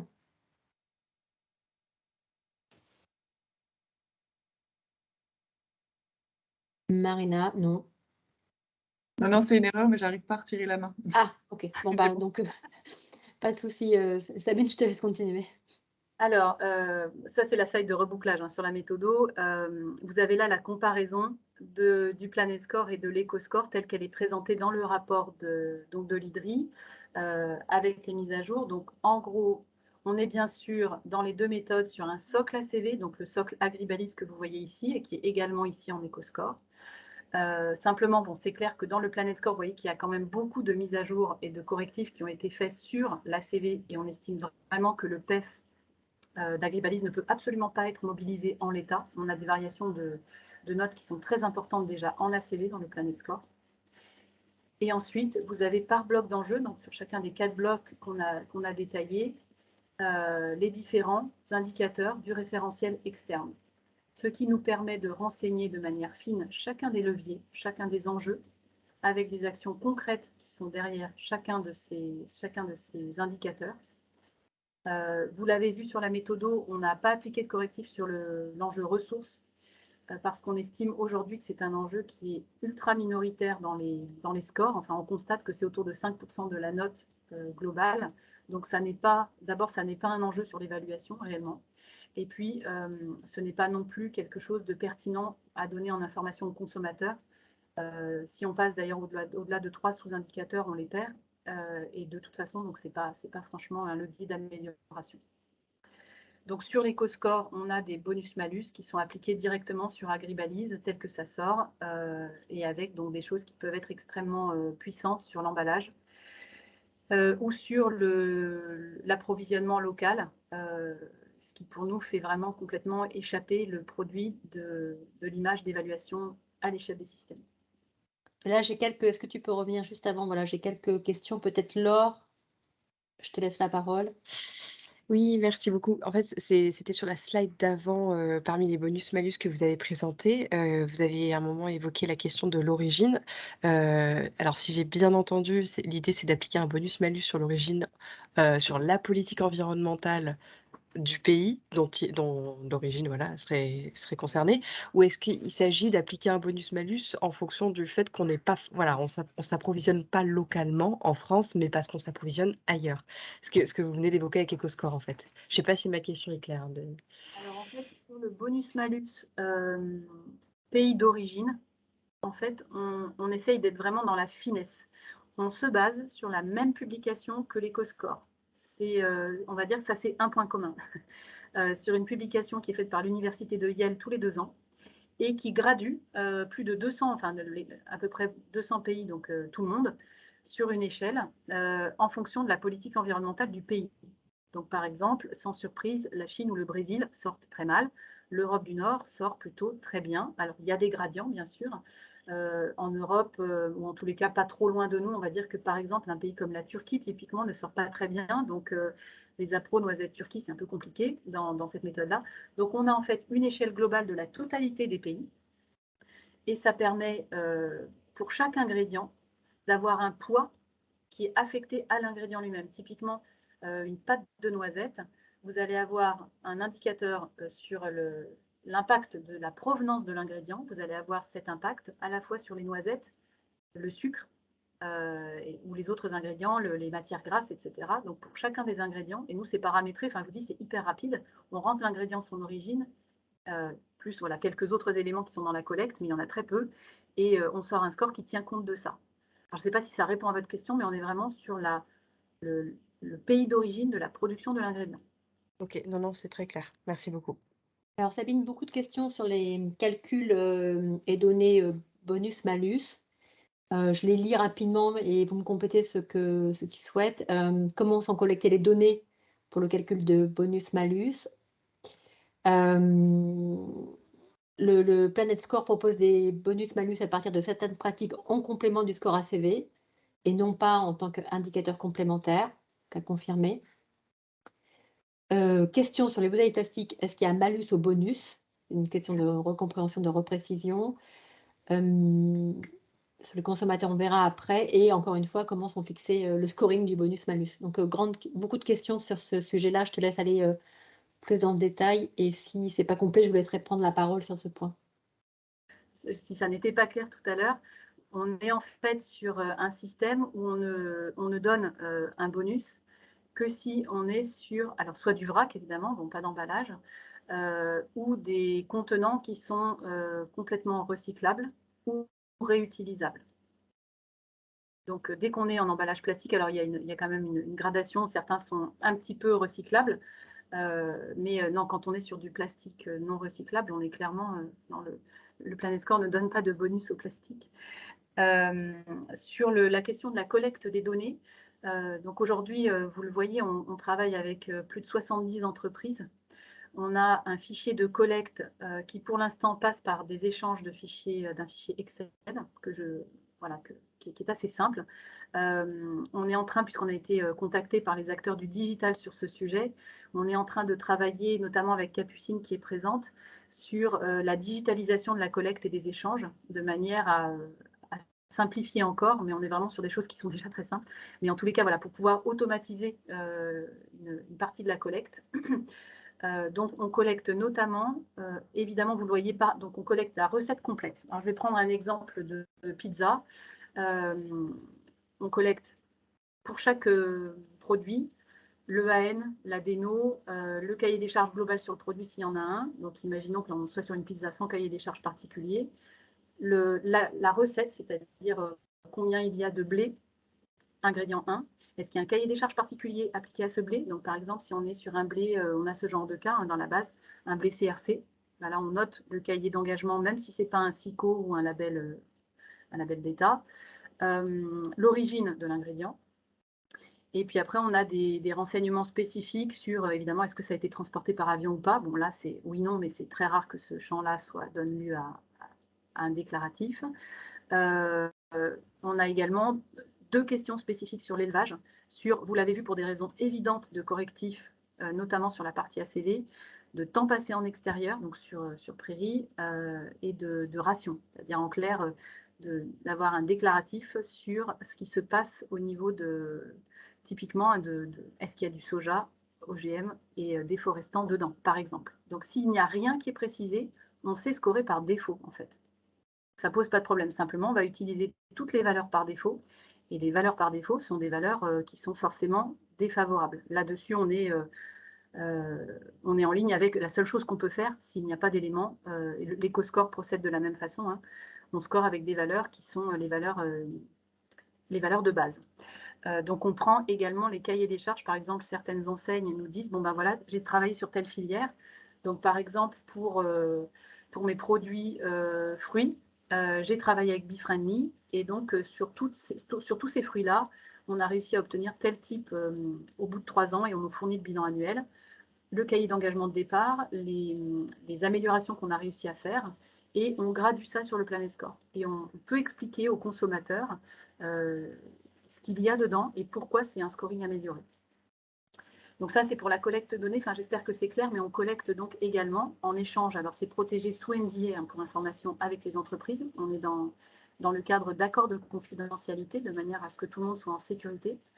On partage donc les cahiers des charges et on évalue ce que donne le cahier des charges en réel sur l'amélioration environnementale. Troisième question, alors c'est celle que tu as dite en deuxième, Sandrine. Je ne l'ai pas captée. Donc, C'est comment sont fixés le scoring des bonus-malus? Alors là, très clairement, on est sur du performatif, c'est-à-dire que sur le malus saisonnalité, pour donner un exemple, hein, si appliquer -2 suffit à donner un signal sur la jauge climat, on s'arrêtera là. Si ça ne suffit pas, c'est-à-dire si on reste en A sur le climat, on a poussé la jauge. Donc en fait, on a étalonné l'outil pour qu'il permette de refléter les enjeux. Si, alors pour prendre un autre exemple, si le soja déforestant dans une ration n'apparaît pas avec un malus de -4, c'est que l'outil n'est pas bon. Mais celui qui a vraiment pour objectif de donner à voir les enjeux. Si ce n'était pas clair, ceux qui avaient posé ces questions autour des bonus-malus, je les laisse répondre. Je vois que Valentin a levé la main, enfin, donc je te laisse la parole. Et puis, il y a quelques questions et réactions sur le plastique, peut-être, qui mériteraient que ceux qui les ont posés, peut-être les posent pour que ce soit plus simple. Mais en tout cas, peut-être déjà Valentin. Merci Sandrine, merci pour cette présentation, c'était très clair, très intéressant. Effectivement, moi, sur la collecte des données qui sont sujettes à bonus-malus, juste pour que je sois bien au clair, puisque vous fonctionnez pour l'instant sous NDA, la logique du Planet Score n'est donc pas une logique où tout un chacun, un consommateur lambda, peut recalculer ce score chez lui, comme ça peut être le cas, par exemple, sur le Nutri-Score. Donc ça sous-entend quand même qu'il y ait une confiance qui soit très forte sur tous les acteurs de la chaîne. L'opérateur industriel qui fournit ces données sous NDA, la méthode de calcul et du coup l'indice de confiance, si je peux dire ça comme ça, du consommateur envers ce score-là. Est-ce que vous avez prévu des systèmes de contrôle de la qualité des données qui sont injectées et première question, et deuxième question, de mesurer la confiance entre guillemets que le consommateur peut avoir dans le score qu'il ne peut pas vérifier? Alors, ce sont de très très bonnes questions. En fait, il y en a plusieurs en cascade, donc je vais essayer de répondre à tout. Première chose, aujourd'hui, puisqu'on était dans de la consolidation de la base de données et vous l'avez vu, on a beaucoup travaillé d'abord avec un collectif scientifique et la société civile de manière à avoir quelque chose de performant en termes de signal. Et une fois de plus, hein, je pense qu'il faut être clair sur le fait qu'on est vraiment dans du signal conso, donc il faut qu'on soit très vigilant sur le fait que ça ne puisse pas donner lieu à du greenwashing et que ça ne puisse en aucun cas être perçu comme ça par le consommateur, donc que tout soit explicable. Donc, si à terme, donc aujourd'hui on travaille sous NDA avec les entreprises parce qu'on estime également qu'elles contribuent par l'incrémentation de la base de données. Aujourd'hui, on a plus de 3000 produits précis, c'est-à-dire qu'on en a plus que dans AgriBalise, qui nous ont permis d'étalonner la base de données. Bon, on va dire ce travail-là maintenant il est fini, mais ce travail de collaboration avec les entreprises, dont certaines ont aussi une expertise, hein, une vraie expertise sur des sujets qu'on a pu travailler avec les entreprises et qu'on continue à travailler avec les entreprises qui le souhaitent. On estime que là, on est passé dans une phase 2, entre guillemets, de travail collaboratif pour être sûr qu'on a l'outil performant qui n'oublie pas d'enjeux pour les entreprises. Typiquement, là, on travaille sur la surgélation ou la pêche durable, qui sont des enjeux qui avaient été très bien traités par certaines entreprises. Donc, on est dans cette démarche-là. Pourquoi on couvre sous NDA? C'est pour permettre l'échange en confiance. Et aujourd'hui, les entreprises qui sont dans cette démarche de collaboration, on leur calcule les scores, on le fait aujourd'hui gratuitement, de manière à ce qu'elles puissent, ça leur permet de voir à quoi ressemble l'évaluation, et elles peuvent rendre public ou pas leurs évaluations Planet Score aujourd'hui. Johanna va en parler tout à l'heure, mais on a pas mal d'entreprises qui ont pris la décision et qui nous ont envoyé les réponses de faire connaître leur Planet Score, de les diffuser publiquement dans les drives, donc avec un go au niveau de la GMS. Et puis également, certaines là ont décidé, donc on vient de sortir une charte graphique que Johanna avait évoquée, qui vont l'afficher on-pack dès maintenant. Donc ça, c'est chacun décide ce qu'il veut. Pour répondre à votre question quand même plus complètement, on n'a pas besoin des données spécifiques des entreprises pour scorer en Planet Score. Si je prends n'importe quelle pâte à tartiner du marché aujourd'hui, à défaut d'information, je peux la scorer. Ça veut dire que ce sera sur les valeurs de base, qui sont des valeurs où on va considérer que le chocolat vient d'Afrique de l'Ouest, que le sucre de canne vient du Brésil, etc. Enfin, donc, Après, si ça n'est pas le cas, s'il y a des informations supplémentaires, on peut les renseigner. S'il n'y a pas d'informations, ça viendra forcément des flux majeurs qui sont les flux factuels physiques aujourd'hui à l'échelle internationale. Vous disiez tout à l'heure, le consommateur ne pourra pas recalculer comme un Nutri-Score. Alors, un des enjeux qu'on a, mais plutôt pour la fin d'année, c'est de rendre disponible un calculateur qui soit un calculateur sommaire, hein, mais qui permette d'approcher, qu'on soit un consommateur ou une entreprise, d'approcher son score avec les données et d'identifier quels sont les leviers qui permettent de faire bouger les scores. Donc, non, ça, je vous confirme qu'il y aura un outil, même s'il n'y a pas accès évidemment à la base de données ACV, puisque même pour l'EcoScore ou pour Agribalise, hein, le grand public n'a pas accès à la base de données elle-même, mais donc toutes les datas qui sont derrière seront dans le calculateur, et ça permettra d'approcher ces scores. Deuxième chose, donc vous parliez de l'indice de confiance du consommateur. Bon, déjà, avec cet élément-là, je pense que ça sera assez clair, mais sachez que l'indice de confiance du consommateur, vous le verrez dans les études consommateurs, dépend surtout de ce qui est affiché sur l'étiquette. C'est-à-dire que s'il n'y a qu'un score agrégé, il y a une perception immédiate de greenwashing et il y a un recul très très fort sur ce type de dispositif. Le fait d'afficher très clairement et sans tabou l'enjeu pesticide ou l'enjeu mode d'élevage est perçu comme quelque chose de très, enfin en tous les cas qui provoque nettement de la confiance. Voilà. Surtout que ce sont des données sur lesquelles on sait qu'il y a quand même une réticence, pas de l'agroalimentaire en général, hein, mais d'une partie des acteurs, et donc c'est clairement perçu comme un point dur de confiance.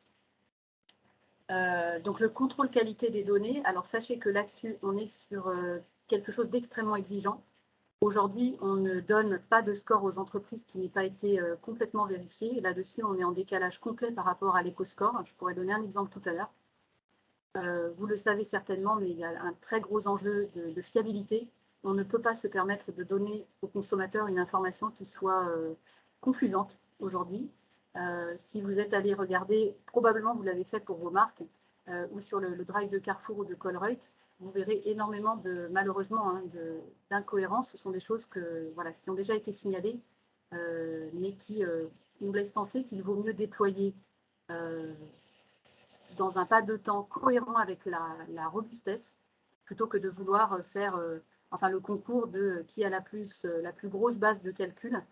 Nous, aujourd'hui, on peut, alors je peux vous le dire, hein, dans les mois qui viennent, on aura scoré 300 000 produits les plus vendus sur le marché français, mais aujourd'hui, on ne sort des scores que des scores hyper contrôlés, de manière à ne pas rentrer dans ce genre de problème.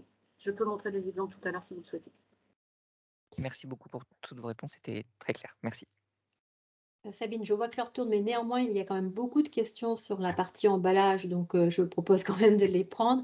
J'essaie de le résumer et ceux qui ont fait des commentaires me dites hein, si ce n'est pas bien résumé, mais globalement, il y a quand même une interrogation sur le rationnel derrière le choix du bonus-malus emballage plastique notamment, puisqu'on pourrait faire l'hypothèse que, par exemple, une bouteille plastique en PET qui va avoir un malus là de principe pourrait aussi avoir un bonus, pardon, puisqu'il est 100% recyclable. Et puis, quid des bouteilles en verre? Voilà, donc en tout cas, la question qui est derrière, hein, c'est ce rationnel et ce choix, comment on peut le justifier? Alors, j'ai peut-être pas été assez claire sur l'enjeu emballage. D'abord, c'est vrai qu'on a parfois des entreprises qui ont mis beaucoup de focus sur l'emballage parce qu'il y a une politique publique là-dessus, ce qui est une très bonne chose, hein. Mais il faut être clair que dans l'évaluation globale, c'est pas vraiment ce qui va peser le plus, vous le voyez. Néanmoins, dans le bonus-malus, vous avez soit les emballages, et c'est vrai que je ne l'ai pas dit suffisamment clairement tout à l'heure, soit il n'y en a pas, c'est du vrac, soit ils sont réutilisables, soit ils sont recyclables. Donc en effet, quand on est sur du PET, on n'a pas de malus. Donc voilà, là-dessus, moi je ne suis pas la spécialiste des emballages, il y a toute une gradation hein, dans la méthode sur l'enjeu plastique, mais sachez que non, on ne dit pas simplement cette bouteille-là c'est du plastique, ça ne va pas. Mais quoi qu'il arrive, on est quand même sur une gradation qui est relativement faible sur cet enjeu-là. Voilà, aujourd'hui, alors avec l'évolution des connaissances scientifiques, c'est des choses qui peuvent bouger, hein, notamment cette dernière publication qui vient d'arriver peut faire bouger les lignes, mais on ne va jamais mettre moins 15 sur du plastique, par exemple. Je ne sais pas si c'est clair sur cet enjeu-là. Donc oui, le recyclable fait partie des choses qui sont plutôt sur le versant bonus. Vrac, réutilisables, recyclables.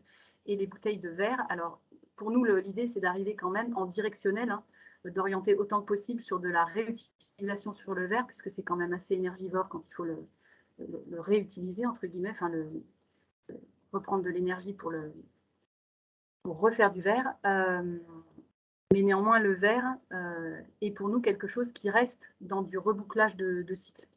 C'est-à-dire on n'est pas sur de l'ACV qui nous explique que le meilleur emballage, c'est du plastique et même du plastique vierge avec du pétrole tout neuf. Là-dessus, je pense quand même qu'on ne peut pas être d'accord avec ce que dit l'ACV, donc on a besoin quand même d'un malus sur la partie plastique. J'espère que c'est clair là-dessus, mais voilà, sur le plastique, on pourrait en reparler. Alors, ceux qui sont intéressés sur des points particuliers, puisque voilà, on a fait à ce stade, hein, je crois, plus de 60 rendez-vous avec des entreprises sur des points, à la fois des points globaux et des points de détail. Ceux qui sont intéressés, on est à votre disposition pour ça, bien sûr, et notamment sur cet enjeu-là, si vous le souhaitez. Merci Sabine. Du coup, je te laisse continuer pour qu'on... Ok, ça marche. Un peu de sur donc la charte graphique, je ne vais pas revenir là-dessus puisque Johanna va vous en parler. En termes de tests conso, donc sachant que nous n'avons fait au départ que des panels représentatifs, hein, pour être sûr de fournir du discernement dans l'expérimentation. Donc on a notamment évalué dans un panel de 1000 personnes représentatives de la population française majeure les étiquettes qui étaient sorties des études de l'INRA cet été. À l'époque, l'INRA n'avait pas l'étiquette Planet Score, donc on a refait exactement le même panel que l'INRA avec le Planet Score, sachant que c'était en août, donc il y avait, voilà, le Planet Score était visible nulle part, il n'était connu de personne, et on est passé par le plus grand panéliste européen, donc sur évidemment une population totalement débiaisée, et il n'y avait évidemment aucune structure, ni UFC, ni l'ITAB, ni SAIARI, aucune structure annoncée sur les questionnaires, évidemment. Donc vous voyez ici la surperformance très très claire du Planet Score par rapport à toutes les autres modalités. Et surtout quand on est sur une seule note agrégée. Et là pourtant, à l'époque, l'EcoScore était déjà dans le drive de Carrefour. Donc voilà, même nous, hein, on est surpris par cette surperformance, même si voilà, on a élaboré les choses quand même au mieux en espérant en être là. Et ensuite, deuxième panel qui avait été fait lui, en mois de juin, quand on compare deux modalités qui sont uniquement donc, le détaillé ou l'agrégé, on a, comme ça a été le cas en magasin, une préférence qui est très très nette pour l'information transparente, complète, où en gros les consommateurs, puisqu'on avait également du qualitatif, nous disaient en fait, moi je ne sais pas ce qu'il y a dans l'environnement, dans un produit alimentaire, donc là vous faites réellement de la pédagogie, je comprends ce qu'il y a dedans. S'il n'y a pas ça, je n'ai pas, contrairement au Nutri-Score, je n'ai pas les données d'arbitrage à l'arrière du pack. Donc j'ai besoin de cette information-là.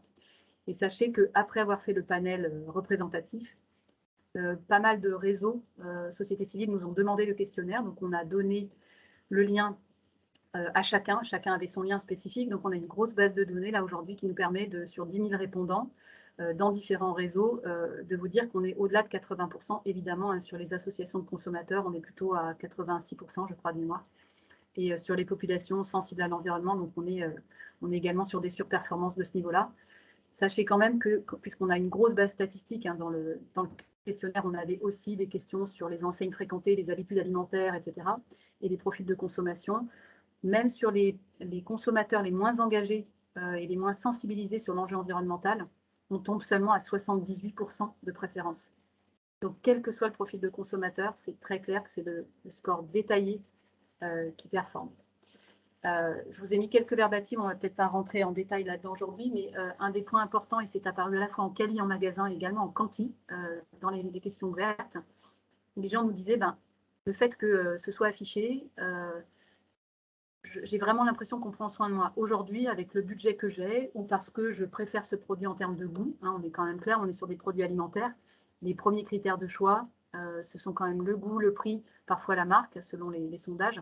L'environnement arrive après, il arrive également en général après la santé, mais c'est quand même un élément important.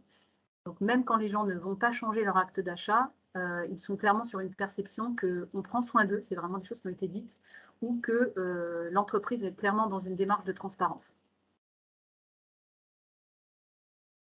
Hop, les 4 critères donc, sont très bien compris. On est autour de 80% d'influence, hein, sur les 4 critères qui sont sur le scoring. Il y en a 2 qui sont un peu plus élevés, mais vous le voyez, ça se tient quand même dans un mouchoir de poche. On est sur des choses qui sont quand même assez fortes. Et c'est cohérent également avec les résultats du test, enfin, les résultats du test de l'éco-score par Carrefour. Carrefour a publié au mois de décembre, donc là, ce sont des éléments publics que je vous montre là, bien sûr. Ça, c'est la conclusion de l'infographie de Carrefour qui dit, à l'issue de plusieurs mois de tests du score agrégé EcoScore sur le drive de Carrefour, les focus group ont montré que les clients ne veulent pas d'un score agrégé et demandent à voir affiché le bien-être animal ou le mode d'élevage et la présence de pesticides, l'usage de pesticides à la production. Voilà, dernier point sur les études conso. Alors évidemment, les choix arrivaient en ordre totalement aléatoire à chaque questionnaire, mais voilà ce que donne le tri statistique. La question de la confiance a été posée tout à l'heure. On a demandé donc aux consommateurs qui étaient légitimes pour calculer, pour donc élaborer la méthode de calcul et attribuer les scores environnementaux sur les produits alimentaires.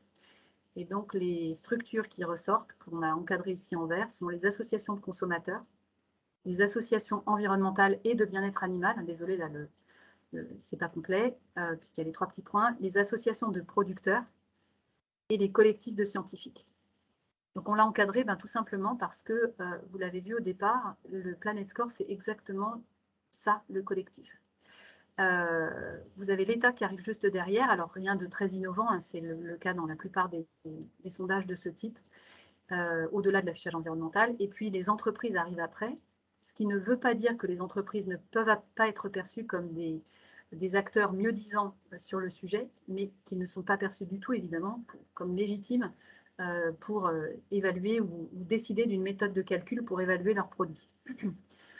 Sachez que sur ce point-là, donc on a fait le tour à l'échelle européenne et même à l'échelle internationale, puisqu'on nous demande d'intervenir là actuellement dans plusieurs pays européens, mais également au Canada et au Brésil. Il n'y a pas d'initiative de ce type ailleurs à l'échelle internationale. Il y a une initiative qui soit calée sur de la méthode et soutenue par la société civile et par donc aujourd'hui beaucoup d'entreprises qui sont en phase de déploiement précis et de tests du scoring. Donc en résumé, ce n'est pas un score agrégé, on ne veut pas d'un score opaque, ça crée de la confiance et c'est vraiment un outil de pédagogie immédiate et c'est bien l'enjeu sur cet affichage. C'est basé sur des ACV corrigés et complétés par bloc d'enjeux. Donc on est vraiment très clair sur la direction qui est no greenwashing. Et c'est également un véritable outil d'éco-conception, donc ce que vous pouvez voir d'ailleurs dans le communiqué de presse qu'on a publié hier au niveau du collectif. On a aujourd'hui donc plus de 70 entreprises, 3000 références qui ont été scorées sur des données précises. Vous voyez ici une analyse de la base de données Planet Score à date, où on a une répartition par quintile. Alors ça, on va le publier sur le site internet qui va ouvrir en fin de semaine. Ou par catégorie, on voit que les médianes sont en bleu foncé et les quintiles sont étalés ensuite. Certaines catégories sont très larges parce qu'on est sur des catégories épicerie ou proche de l'épicerie. Donc voilà, on n'est pas toujours aussi sur un éventail aussi large. Mais en tous les cas, vous voyez qu'on arrive très clairement à segmenter en intra-catégorie également, et pas seulement en inter. On a un niveau d'exigence élevé sur la précision des données sources et sur le contrôle qualité des résultats. On est en train de déployer, je vous l'ai déjà dit, on fiabilise, et le coût des scorings est très faible. Sur la question de la fiabilité, je vous montre quand même ce qu'on observe également avec l'éco-score, dont vous êtes probablement déjà au courant. C'est bien beau d'avoir un algorithme rendu public, mais pour ça, il faut quand même que sur l'algorithme, on puisse avoir le même score le même jour sur le même code barre, ce qui n'est pas le cas aujourd'hui sur par exemple, ce produit-là, mais on pourrait reproduire cet exemple.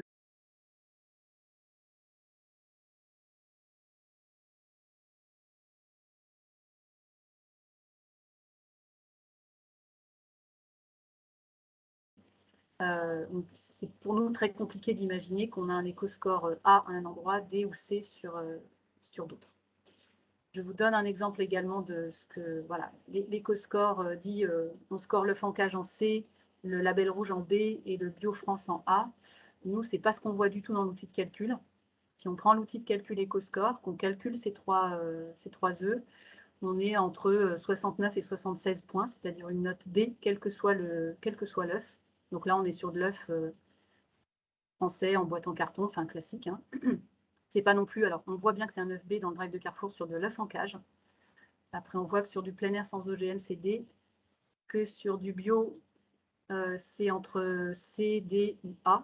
Voilà, donc pour nous, là, il y a quand même un petit problème entre ce qui est dit ou ce qui est affiché et ce qu'on voit en réel dans les drives. Et donc, dernière chose, si on s'en tient à l'algorithme de l'éco-score, que ce soit les œufs en cage, les œufs label rouge ou les œufs bio, on est en D.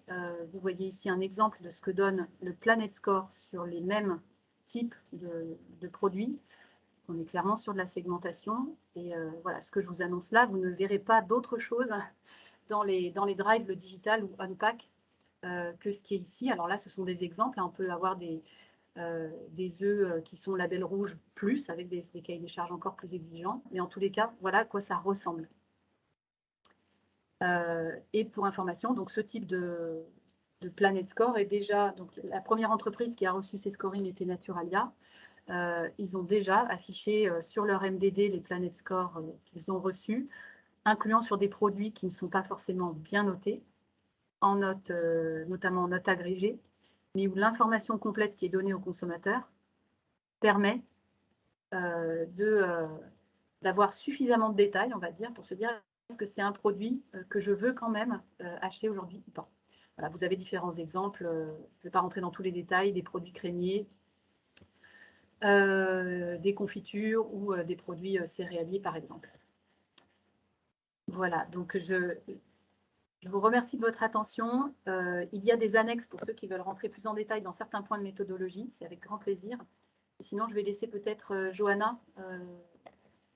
Oui, il nous reste 3 minutes. Est-ce que je peux juste, il y a beaucoup de questions, donc ce que je propose, c'est, il y a une question qui est revenue plusieurs fois, donc, et comme on était sur l'éco-score, est-ce que tu peux juste y répondre, qui est, est-ce que le fait qu'il y ait et un éco-score et un Planet Score en même temps ne peut pas rendre le problème de l'affichage environnemental confus pour les consommateurs, d'autant qu'il y en aura peut-être un autre aussi en 2023, une autre forme d'affichage en 2023 après les travaux. Et je te laisse répondre. Et puis les autres questions, on ne va peut-être pas avoir le temps, mais ce que je propose à tous ceux qui en ont envoyé et qui n'ont pas donc les réponses, vous me les renvoyez et on échangera par écrit avec Sabine et je vous ferai un petit question-réponse pour ce qui a du sens. Si ça vous va, Sabine et Johanna, je te laisse répondre à celle-là. Merci. Alors, non, ce n'est pas confusant dans la mesure où, en fait, ce qui serait confusant, c'est que seul un dispositif comme l'éco-score reste aujourd'hui visible. Ça, ce serait clairement confusant. Donc, on est sur un outil qui est sur un niveau de pédagogie tel qu'on est très, très confiant. Vous l'avez vu, hein, notamment sur la base des études conso, que c'est ce type de format qui va émerger. Et on est également très confiant sur le fait que cette information-là au consommateur va rester, quoi qu'il arrive, à l'issue de cette année de déploiement. On est contacté aujourd'hui notamment par des applications d'information consommateur qui ont besoin des informations qui sont aujourd'hui sur le Planet Score, qui souhaitent même utiliser le Planet Score en tant que tel, certaines d'entre elles. Et donc, voilà, enfin, pour nous, cette information-là, vous le voyez, hein, c'est l'information la plus exigeante et la plus claire sur le marché, elle va rester. J'espère que j'ai répondu à la question. Donc, s'il y a un dispositif moins 10 ans sur les packs, pourquoi pas. Mais en tous les cas, l'information au consommateur, l'idée, c'est vraiment qu'elle puisse passer. Merci Sabine. Johanna, je ne sais pas comment tu veux faire. Ouais, parce que là, bon, sinon, de toute façon, je mettrai ma partie présentation. On en verra parce que Sabine, là, dans le chat, il y a vraiment des questions, je pense, très intéressantes. Peut-être qu'on peut... Okay. Parce que de toute façon, là, les éléments, moi, le site, etc., enfin, on peut annexer ma présentation. Et par contre, je vous invite évidemment à la regarder. Mais c'est peut-être plus pertinent que tu répondes aux questions qui, je pense, intéressent beaucoup de personnes. Alors Sandrine, si vous voulez encore faire une salve de questions. Comme il est 12h30, je pense que pour les gens qui ont bloqué l'heure, c'est toujours pas très agréable quand les webinaires continuent un peu après. Si une ou deux personnes pensent qu'il est important de poser une question un peu générale, je vous laisse lever la main. Il y a beaucoup de questions, donc difficile de sélectionner. Donc si l'un de vous, par contre, pense que souhaite lever la main pour la porter, prendre la parole d'ailleurs. Tu envoies une dans le chat qui te semble de périmètre général. Donc en fait, Ouais, ce que je vous propose, c'est vraiment, si ça vous va, Sabine et Jonah, à moins que Jonah, tu veuilles ajouter un point, c'est que on vous adresse un peu les questions qu'on a nous dans le chat, on peut les garder, on les synthétise et on vous les envoie. Et je ferai un débrief de cette présentation avec vos réponses, si ça vous convient, parce que c'est vrai qu'il y en a beaucoup. Il y a beaucoup de questions sur les choix, l'association des bonus-malus, le fait qu'il y en ait beaucoup. Donc voilà, la réponse en quelques secondes est difficile. Alors, Et ça, je peux répondre quand même excusez-moi. rapidement. Bien sûr, je vous en prie, là, il y a quelqu'un qui a levé la main. Oui, je veux bien, si c'est possible, le potentiel de développement du Planet Score au niveau européen, si on peut juste aborder ça. Bien sûr. Alors, très rapidement là-dessus, on est déjà en discussion avec des distributeurs dans d'autres pays européens, vous l'avez vu, et également des fabricants qui souhaitent donner à voir le Planet Score dans leur pays très rapidement. Donc le potentiel de développement est pour nous assez considérable. Une fois de plus, on n'a jamais, nous, contacté personne. On sent qu'il y a vraiment une demande de développement très rapide. Donc on va répondre à cette demande, que ce soit on-pack pour ceux qui le souhaitent ou via les applis. Ça, c'est la première chose. J'espère que ça répond à votre question. Et sinon, on discute également actuellement, là, depuis Oui, tout à fait. décembre, avec la Commission sur le futur cadrage législatif, etc. et comment ces dispositifs-là vont pouvoir s'articuler là-dessus. Mais en fait, je pense que pour les acteurs de l'agroalimentaire, il y a vraiment un enjeu également d'image sur le fait d'accepter le fait que là, on est sur des urgences environnementales, qu'il faut qu'on avance et qu'il faut permettre et accélérer le déploiement d'outils de transparence consommateur exigeants. Voilà, et le Planet Score est clairement, je pense, à ce stade, un outil qui est le mieux positionné sur cet enjeu-là. Donc moi, j'incite en tous les cas les adhérents de l'ANIA à, même si ça n'est pas facile, hein, on est tous challengés. Enfin, moi, j'ai travaillé dans l'agroalimentaire, c'est clair, c'est un vrai challenge. Mais en termes de, à la fois transition, parce qu'on est là sur des enjeux importants, essentiels, urgents, et en termes de notoriété, d'image, je pense que c'est vraiment important d'accompagner le mouvement et d'y aller. Là, c'est vraiment le moment. Sur la question il y a beaucoup de bonus-malus. Là, c'est pour vous donner vraiment l'intégralité de ce qu'il y a dans le moteur. Ça passe par un système de collecte qui est très, très simple. Et si tous les leviers ne sont pas identifiés, vous ne pouvez pas faire de l'éco-conception. Donc, en fait, on a besoin de graduer, une fois de plus, ce que la méthode en détail, hein, c'est-à-dire comment, par exemple, on modélise le bonus pratiques agricoles ou comment on modélise le malus pesticides ou antibiotiques. Je vous incite vraiment à vous rapprocher de moi, enfin via en tous les cas l'adresse contact Planet Score, de manière à ce qu'on vous expose tout ça. Toutes les entreprises à qui on l'a exposé ont trouvé ça extrêmement rationnel. Donc ça n'est pas parce que tous les leviers sont montrés qu'il y a beaucoup trop de leviers. Il y a en effet beaucoup de leviers d'amélioration. Et c'est là que c'est important, les démarches de progrès peuvent être engagées sur tout un tas d'enjeux. Vous pouvez être bon sur l'agriculture du carbone et pas forcément très bon ailleurs, mais en tous les cas, vous aurez quelque chose qui sera quand même mieux que la base. Et on peut essayer de s'améliorer sur plusieurs leviers simultanément. C'est plus compliqué, mais on voit quand même pas mal de démarches qui vont dans ce sens-là. Donc oui, il y a des leviers. Heureusement, il y a beaucoup de leviers. Merci Sabine. Est-ce qu'on conclut ou est-ce que quelqu'un souhaite...